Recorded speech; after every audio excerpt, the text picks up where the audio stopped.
When you practice these at home, just go as high as you can. Start on whatever pitch is comfortable for you.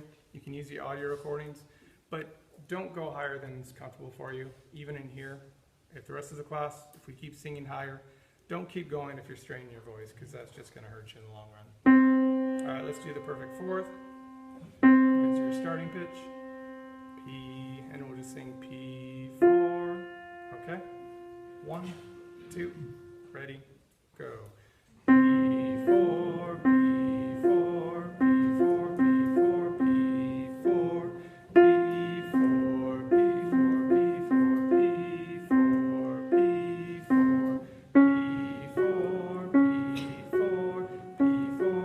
P4,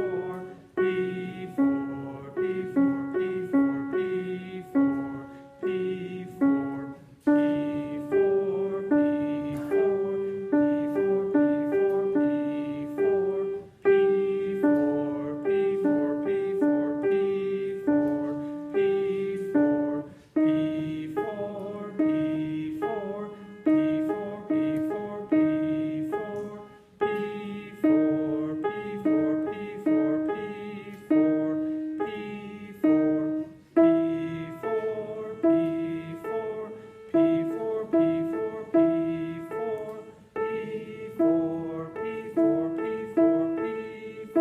P4, P4, P4, P4, P4, P4, P4, P4, P4, So even if you can sing this exercise and you have it memorized, it's very helpful to follow along with the music.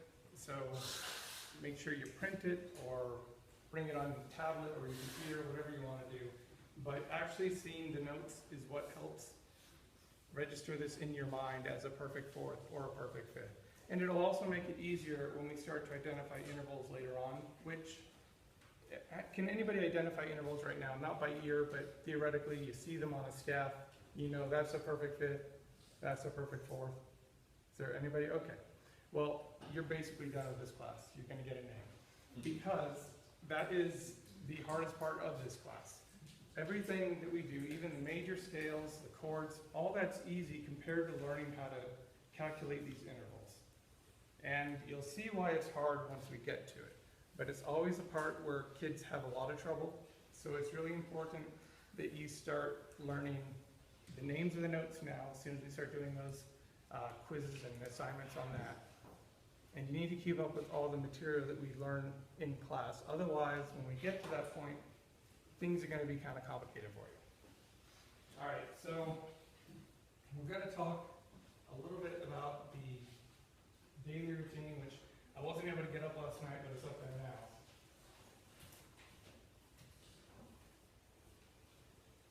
And I'm going to show you guys your performances. They're short little 1-minute performances. So it's not really that hard. For your first performance, which is due right around the midterms, you can check Web Campus. It should be up, the option to upload your performance. But yeah, just check Web Campus for the actual date. But what you'll be doing is you'll be singing one of these songs. You've got two options, either In the Shining Moonlight or Red River Valley. And the audio package has an accompaniment that you can download so you can sing along with it, so you're not just trying to go it alone a cappella, okay? Nobody needs that. So this will help you keep on pitch too and help you get the rhythm. So here is the first piece. And we're going to go ahead and sing this in class. The way this works is you don't know how to read music yet, and that's fine. For now, you're just going to be mimicking everybody else in class and me. So you're going to have 1, 2, 3, 4. You're going to count 16 beats before you come in. And then you'll come in on this G here. So I'm just going to kind of demonstrate this for you. If you guys know how to read music, you can sing along with me. I'm going to sing the first few notes so you guys get the hang of it, and then we'll do it as a class. Pretty easy stuff.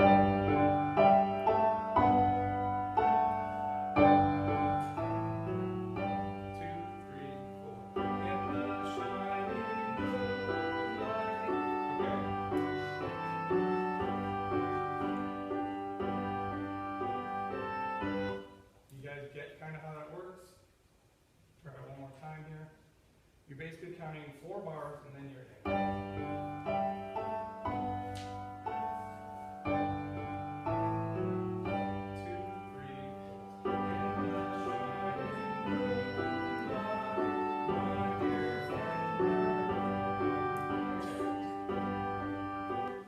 That's all you'll do in the performance. You'll sing that twice. Now, if any of you know French, does anybody know French? I don't. But if you're studying French as one of your languages, if you decide to choose language, there is some French on there too, so you can sing the English or the French version, whichever you want. I don't speak French, so I don't know if you got it right or wrong. You could be saying all kinds of horrible things and I wouldn't know, and I won't check. One day maybe I'll learn French and I'll be that student. Alright, so we're going to sing this together. And we're going to get lots of practice with these songs, so it should be no problem when it actually comes time for the performance.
So here is the other piece. It's more of a country-esque song. These are both folk songs. Anybody heard that one before?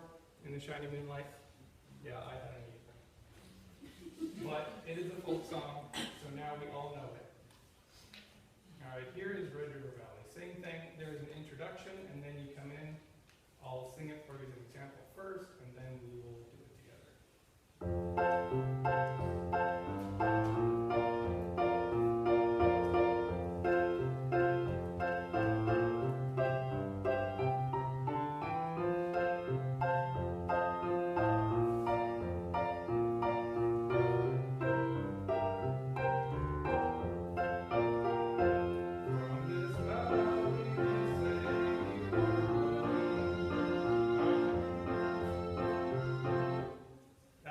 Supposed to be an oboe.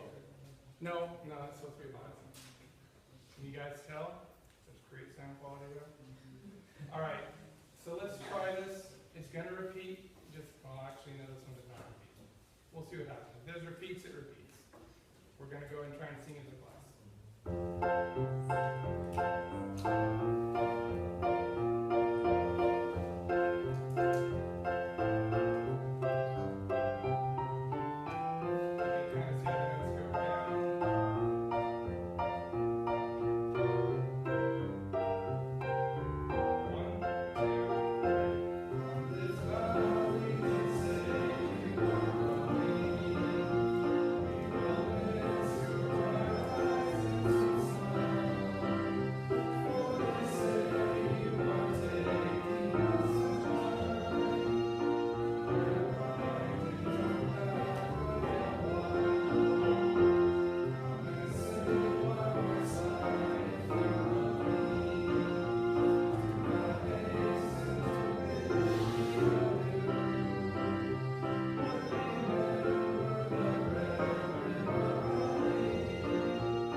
see the performances for the second half of the semester too.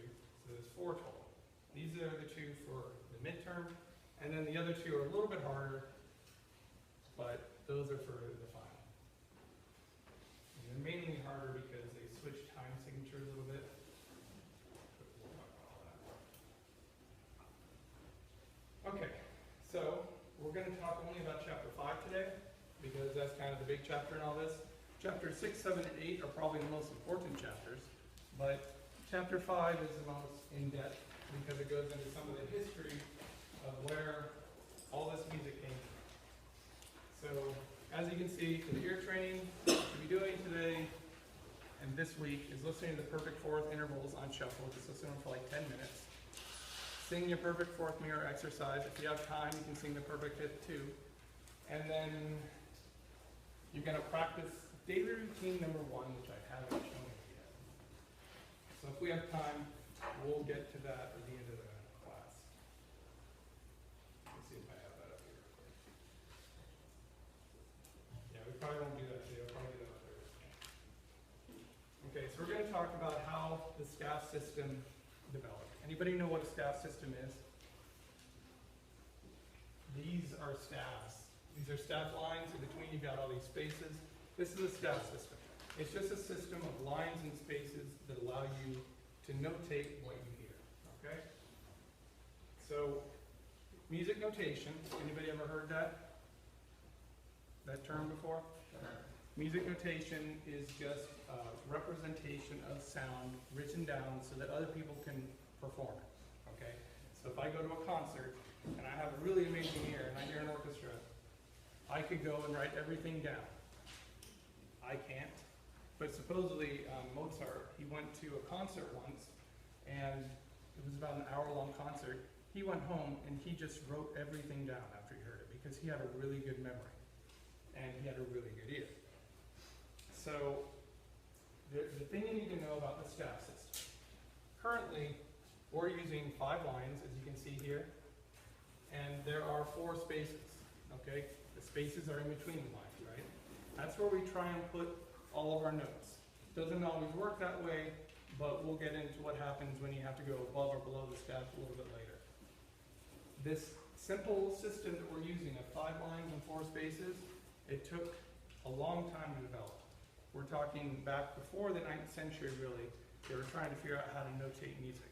And it went through a lot of different variations before we actually arrived at our modern staff system.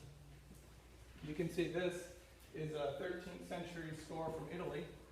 They used to ornament them quite a bit, make them very pretty. They often use red and black, red for the staff lines, black for the notes. You can see these are actually notes. If you guys have ever seen a player piano, they have those little blocks on them. Not quite the same thing, but if you look at that music, it looks like that. So these notes are called neumes, and they basically are our modern day note heads that you saw in the music this morning, with the little circles, right? But they use blocks instead, okay? So the first modern staff system with 5 lines appeared in the 13th century. Before that, there were other staff systems that used 1 line, 2 lines. There were even times when they had 6-line staff systems. They were trying to figure out what the best way was to fit all the music on a single set of lines and not have so many lines to make it too confusing. And generally, you know, if you're a vocalist, you don't have a huge range, especially if you're singing in a choir. Back when music was first kind of getting up and going, you didn't really have soloists that went out and performed these operas or tried to sing really high and have a really extensive range.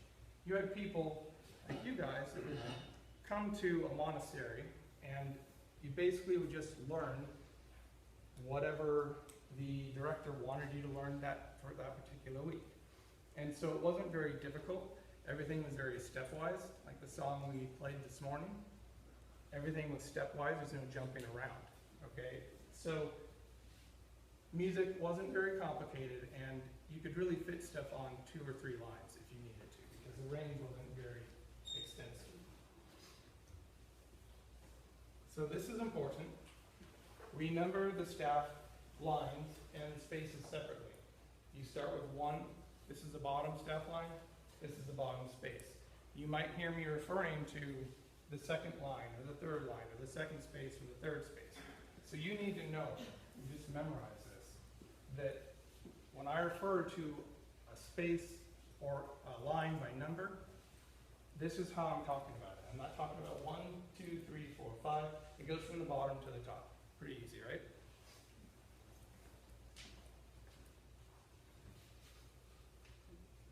So make sure you know that, because that's going to make talking about other concepts very easy.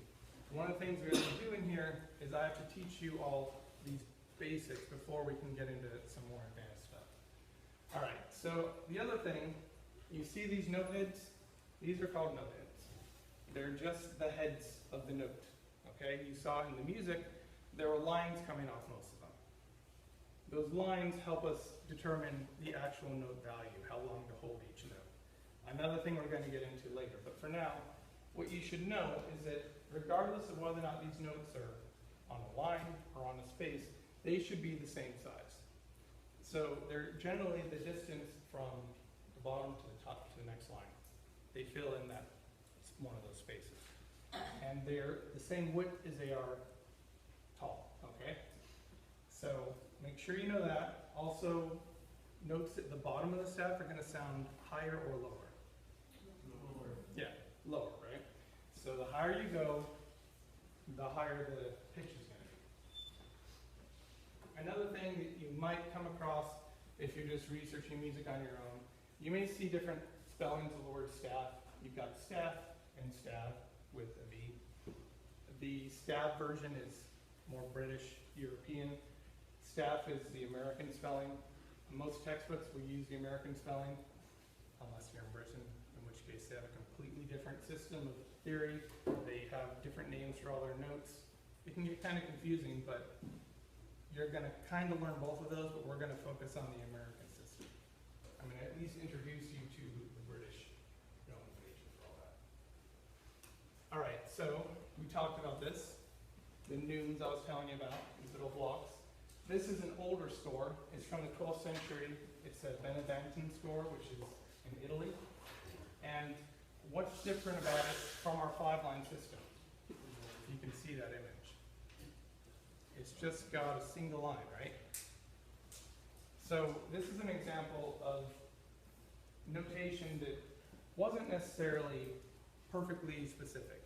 Our 5-line system is very specific about the note that they want played. Here, they just kind of generally write the notes above and below, and that gives you sort of a cue for how to play the music. And then you would learn it from rote. You know, the director might sing you a melody, you'd memorize it, kind of like what we're doing with these songs right now. You're reading the music if you're following along, but unless I sang you the notes first, most of you wouldn't know what it sounded like. So you're learning much in the same way that they learned back in the day. And the way a lot of singers learn when they first start college, too.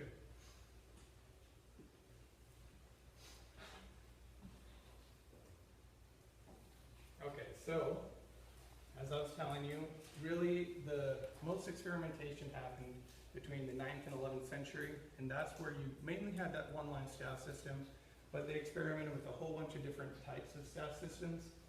This here is a 4-line staff system, which was used for a very long time. It was pretty much used all the way from the 12th to the 18th century, and it was effective. Until we really started using instruments in a more integrated way, like we had huge orchestral forces, 30, 40 instruments playing at a time, sometimes 100, there wasn't really a need to go beyond 4 lines because you could fit the human vocal range within those 4 lines. Instruments, like that piano, has several octaves. There's 88 keys on that piano. So it has a much wider range, so we decided to increase the staff system so that we ended up having 5 lines.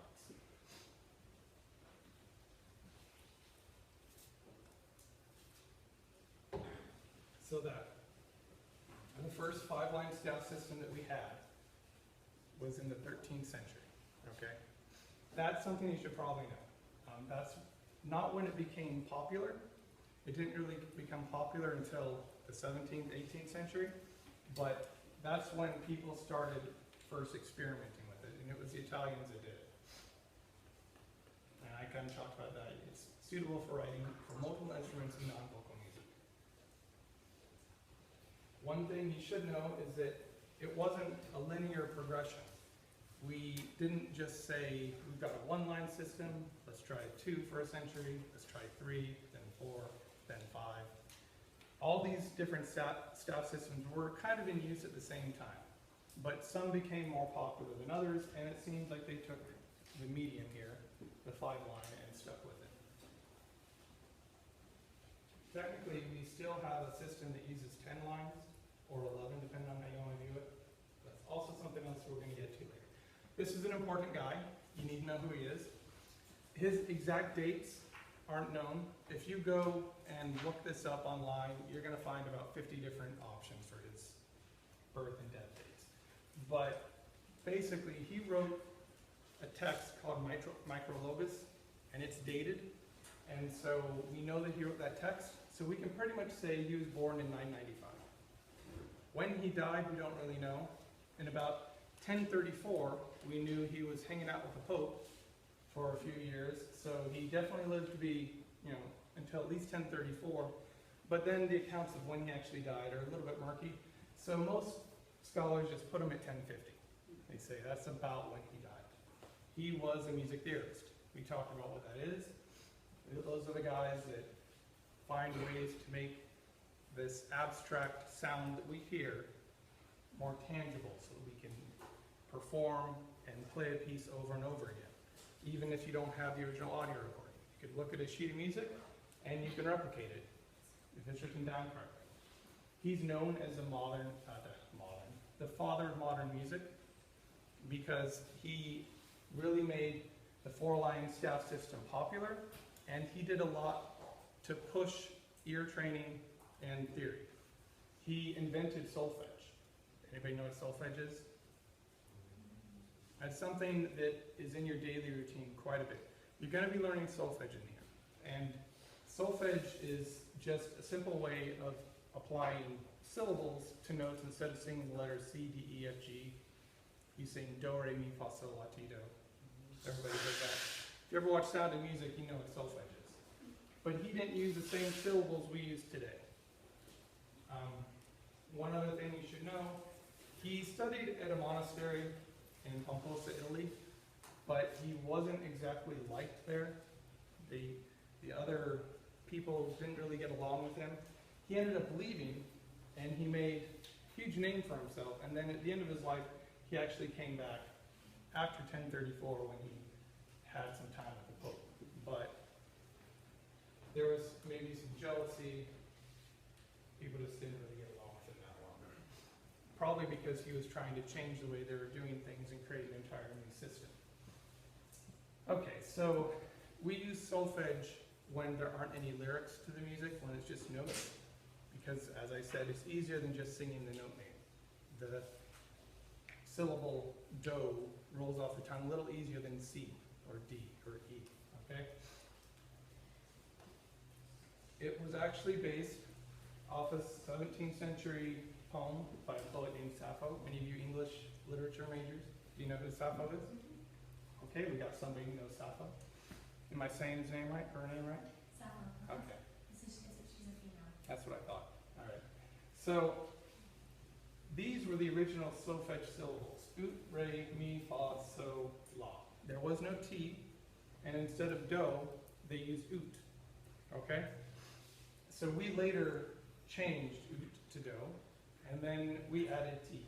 It wasn't that he didn't know there was a 7th scale degree, because T is actually the 7th scale degree. If I go and play a complete scale,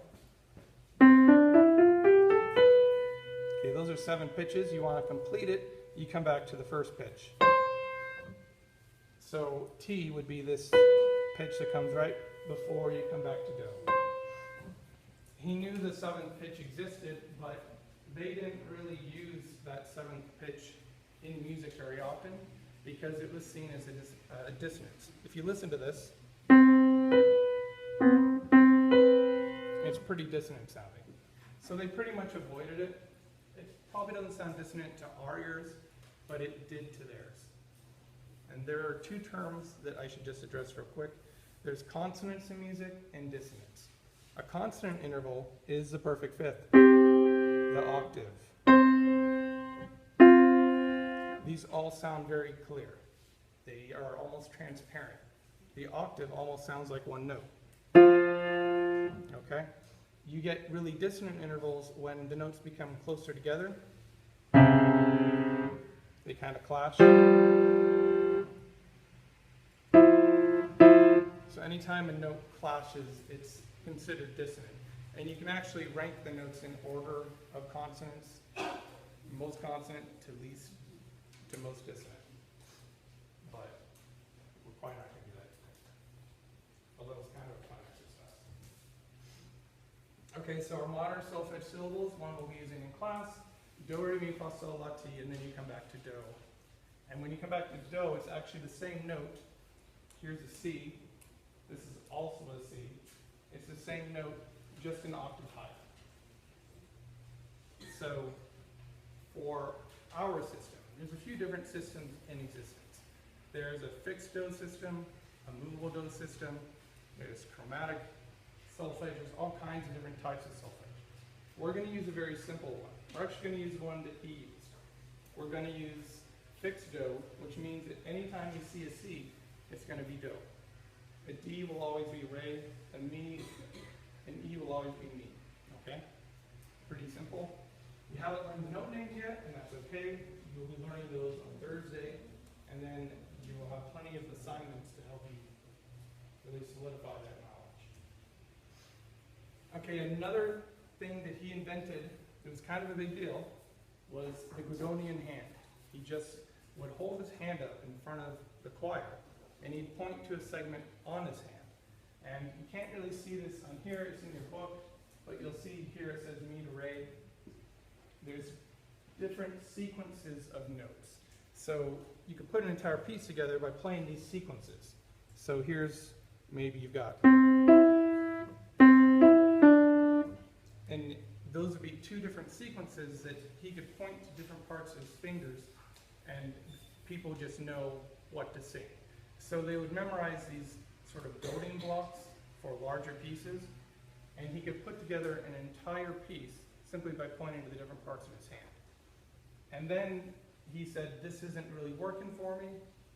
I mean, it was a good system, but eventually he moved on and really made use of that 4-line staff system to notate specific pitches, and he was the most successful at doing that up until that point. So one of the things that he was partially involved with, we have something called church modes. You also might hear them as medieval modes. This is a really complex subject, and luckily you don't need to know everything about it. But there's 8 plagal and authentic modes, and then there are another 4 modes that were later added. These 4 additional modes that were added actually already existed in these plagal and authentic modes, but they just decided to name them something different. And modes are really complicated because, well, they're simple and they're complicated. At their basic level, a mode's going to start on one of the 7 letters of the alphabet. The first 7 letters of the alphabet is going to start on one of those pitches, and it's going to go up 7 pitches, what we call diatonically, using just the white keys of the piano. So your first mode, if it starts on C, that would be your first mode. Your second mode would start on D, and then your third mode, E, and then F,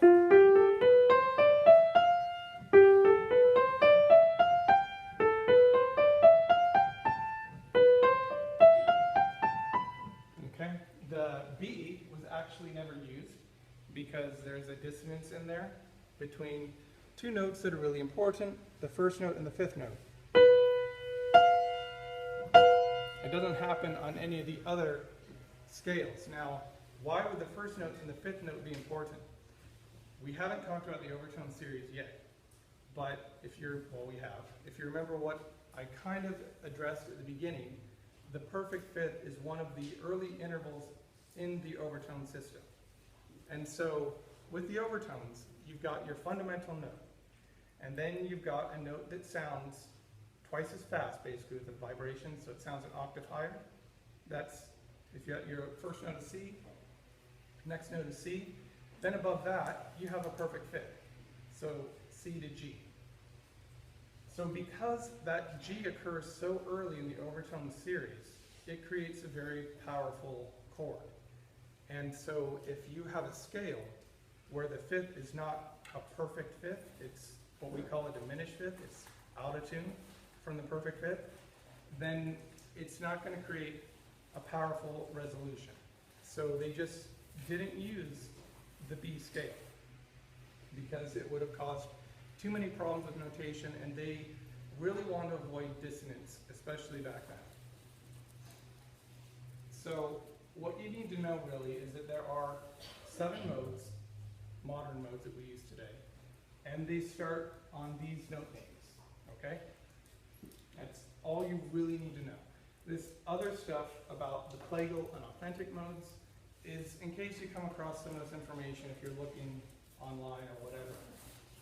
Then these plagal and authentic modes, what you'll find is they start to duplicate themselves because we only have 7 pitches. So how can you have 12 different scales that start on 7 pitches? And the reason for that is depending on if it's plagal or authentic, they will move the fifth around. So the fifth in our music is the resolution chord. We're just going to call it that for now. It's the chord that can end a piece. It makes it sound like it's complete. But there's another chord that works too, the perfect fourth, which just happens to be the next note in the overtone series. After your C to G, which is your perfect fifth, your G to C is a perfect fourth. So it's still pretty close to that bottom overtone, but it's not as close. So it's not preferable. So some of these will use a fifth, some of them will use a fourth as the closing tone. And that is really what makes them different. They have different finals and dominants, but that stuff I don't want you to worry about. Just know that there are plagal and authentic modes. And we are going to be learning modern modes, which are not really the same. All right, so here are, so I know you guys are curious, your 8 plagal and authentic modes. And I listed here whether they are authentic or plagal. So as you can see, there are 4 authentic and you got 4 plagal. The authentic modes, Dorian, Phrygian, Lydian, and Mixolydian, use the same names as our modern modes for the same scale degrees. Then this guy named Henry of Glarus, who actually is known by quite a few different names, came along and he said we're going to add 4 more modes, which as you can see, Aeolian here is the same as what mode over here? Hypodorian. Okay? So it's the same mode, but he's calling it Aeolian. Now the reason he came up with these names is because he thought, and he was actually wrong, but he thought that these were the original Greek names for these modes. But regardless of the fact that he was wrong, those names stuck, and we took the Aeolian and Ionian mode, combined it with the authentic modes, and then we had all of our scales. The only one that's missing up there is your Locrian mode, because they did not like that, as I told you. All right, so Henry of Glarus, Henry Glarianus. He's known by a lot of different names. Glarian, sometimes you'll see his name spelled. I just already talked about all that.